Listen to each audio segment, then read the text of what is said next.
मैं सब कुछ सह लूंगी, सब कुछ सह लूंगी, पर अपने बच्चों के ऊपर अगर किसी ने उंगली उठाई ना, मैं उसकी उंगली काट दूंगी। मैं ये खुल्लम खुल्ला बोल रही हूँ, मैं उंगली काट दूंगी। अब तक मैं चुप थी, मैंने सोचा चलो छोड़ो, कुत्ते भौंकते हैं, भौंक के चुप हो जाएंगे, पर ना अभी उन कुत्तों को जवाब देने का टाइम आ गया है। मेरी बेटी जैसी भी है, मेरी बेटी मेरे लिए हीरा है। जब तक बात मेरे ऊपर, अरमान जी के ऊपर और गोलू के ऊपर थी, मैंने उस बार में कोई बात नहीं करी, लेकिन अब जो है ना पानी सर से ऊपर चला गया है, बात हमारे बच्चों पे आ गई है, स्पेशली तूबा और अयान पे आ गई है। ठीक है, मैं सब कुछ सह लूंगी, सब कुछ सह लूंगी, पर अपने बच्चों के ऊपर अगर किसी ने उंगली उठाई ना, मैं उसकी उंगली काट दूंगी। मैं ये खुल्लम खुल्ला बोल रही हूँ, मैं उंगली काट दूंगी। अगर मेरे बच्चों के बारे में किसी ने उल जलूल बात करी, कुछ भी गलत बात करी, ठीक है, अभी बात करनी बहुत जरूरी होगी थी, क्योंकि कमेंट्स भर चुके हैं मेरे पास ना। लोग बहुत गंदे गंदे कमेंट्स कर रहे हैं कि मेरी जो तूबा है, स्पेशली मेरी तूबा के लिए बात की जा रही है, वो बहुत काली है, वो किसी से गोद ली है। अब तक मैं चुप थी, मैंने सोचा चलो छोड़ो, कुत्ते भौंकते हैं, भौंक के चुप हो जाएंगे, पर ना अभी उन कुत्तों को जवाब देने का टाइम आ गया है। तो सबसे पहले ना मेरी ये पूरी प्रेगनेंसी की जर्नी देख लो आप, जो मैंने दुख सहे हैं, जैसे मैंने बच्चे कंसीव किए हैं, जैसे मैंने डिलीवरी की है, मैंने कितनी दवाइयां खाई है, कितने इंजेक्शन लगवाए हैं, कितने अल्ट्रासाउंड कराए, वो सब पहले आप देख लो डिटेल में, उसके बाद मैं आगे आपसे बात करती हूँ। मेरे को ये समझ में नहीं आ रहा है कि आप लोगों को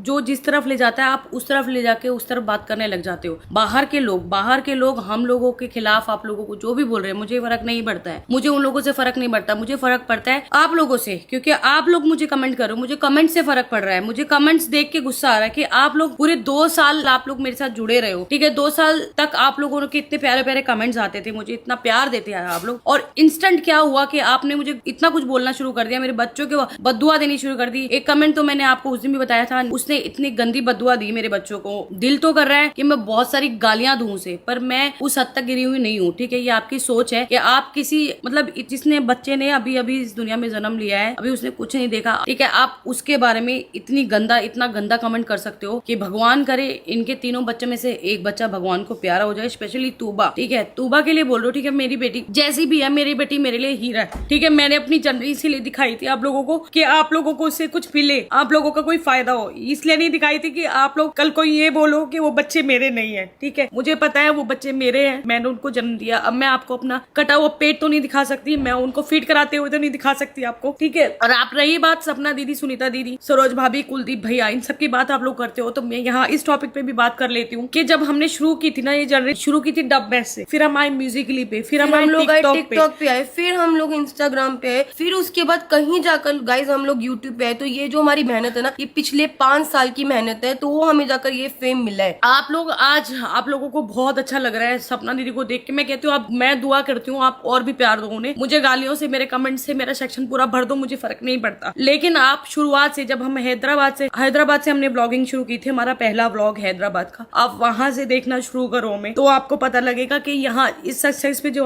आज हम लोग, हमारे पास इतने सारे काम करने वाले हैं, 40 मेंबर्स की टीम है हमारी, ठीक है, वो हमारे साथ जुड़ी हुई है। अगर हम इतने ही बुरे होते तो ये लोग हमारे साथ जुड़े नहीं होते।